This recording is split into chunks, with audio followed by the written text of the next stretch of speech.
honored and blessed to know Kristen and her family, and I am certainly thrilled to be here to say congratulations to all of you here today. Thank you very much, and I'm glad to be here.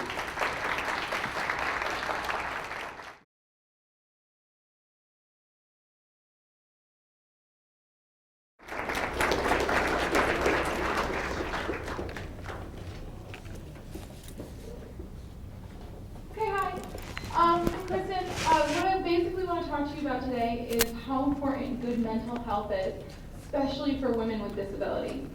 I'll give you kind of a quick story. I know someone who was injured when she was 7 years old. She was in a sledding accident. And unfortunately, she doesn't really have any self-esteem, and she doesn't really have a love for life. And because of that, she's ended up in the hospital several times because she really doesn't take care of herself. And I think that all these things that are really important for us to do, like exercise and, weight shifts all the time and checking your skin for breakdown and just doing well in school in general, all comes from self-esteem. And I think being a mentor is really, really important to either newly injured women or kids from, when they're 5. I wish I had someone from when my injury happened telling me, this is what's going to happen as you're getting older. Relationships are going to be hard. Driving is going to be hard. But at the same time, telling me, you can do this. Because I had doctors left and right saying, you can't do this, you can't do that. And I got into a funk. And I didn't really do a whole lot for a little while. And this is in middle school, too. And middle school's hard for everyone. But I just felt so bad about myself that I didn't want to do anything that any of my big dreams that I had when I was a kid. And then I met this girl, Stacy, and unfortunately I only talked to her once a year, but she said to me, just so you know, you can drive. And I thought, oh, okay, I can drive. That leads to independence. That's great. And as soon as I knew that I could be independent, I started feeling better about myself. I started working out. I started doing better in school. And my whole life just changed. People wanted to be around me, and it was amazing for me that all of a sudden, because I was feeling okay about myself, I was doing better. And yes, we all have those times, and I still get them probably once a month, where you just don't want to get out of bed in the morning, and you're like, all right, now what? But you push past, and when you push past, you feel so good. And I just wish that young girls knew, you know what, it's going to be hard sometimes, but in the long run, it's going to be amazing, and you can do anything, and no one can stop you. That way, they can really work on getting better themselves. Thank you.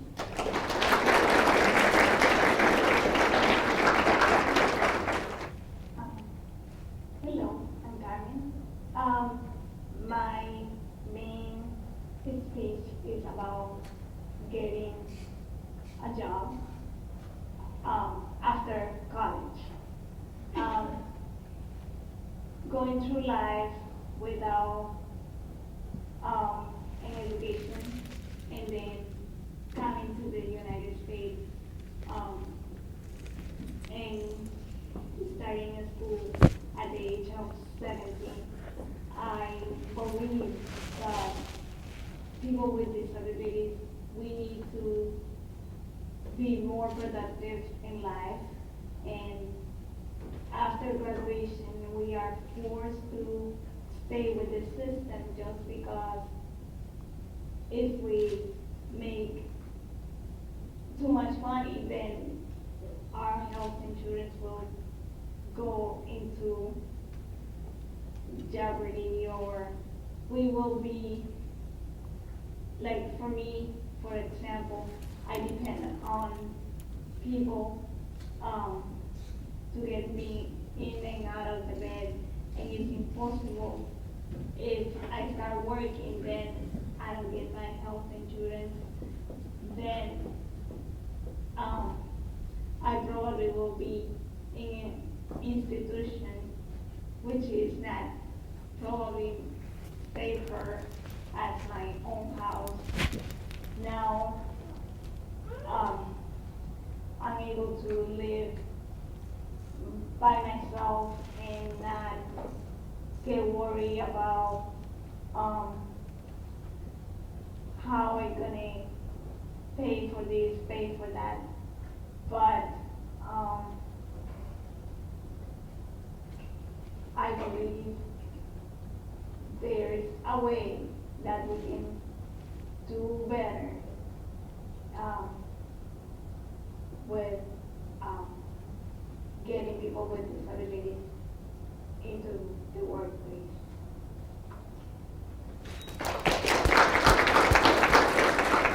Hi, I would like to talk about adoption today because there are many children out there in the world, specifically 20,000, who are abandoned, with 7,000 alone in Massachusetts.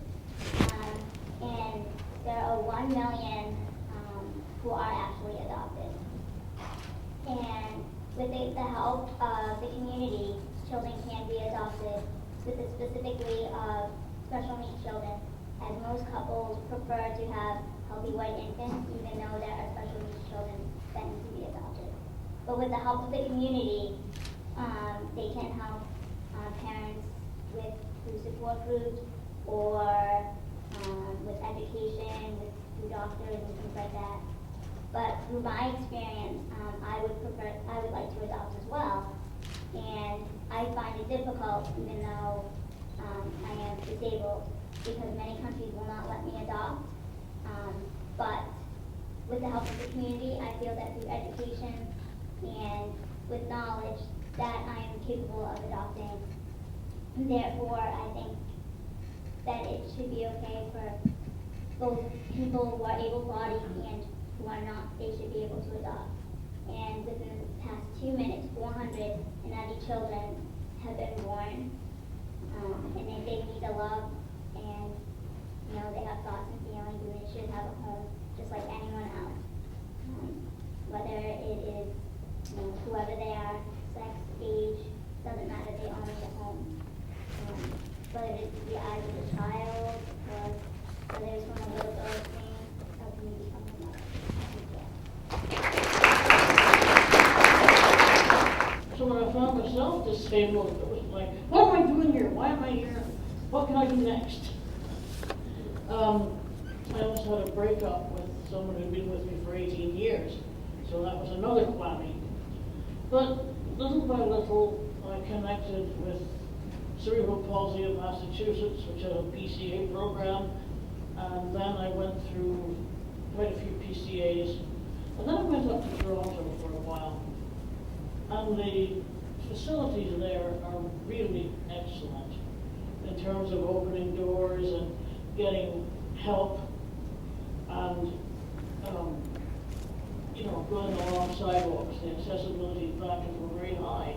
And when I came back to Massachusetts from that trip, I started looking around very carefully. And you know how when you're in a wheelchair and you're walking along, or and we often use the regular phrasing, but you're going along and you come to the end of the sidewalk and all of a sudden there's no way to get down. Those are some of the issues that I would like to tackle, and I think I can advocate very well. Thank you very much.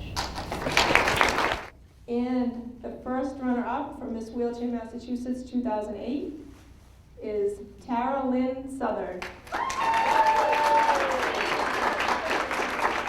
And now the winner of Miss Wheelchair Massachusetts 2008, please welcome Kristen Parisi. So I really, really, really, really appreciate it, and I'm looking forward to it. And Kristen, you better plan on helping me along the way. I'll be there. Oh, congratulations.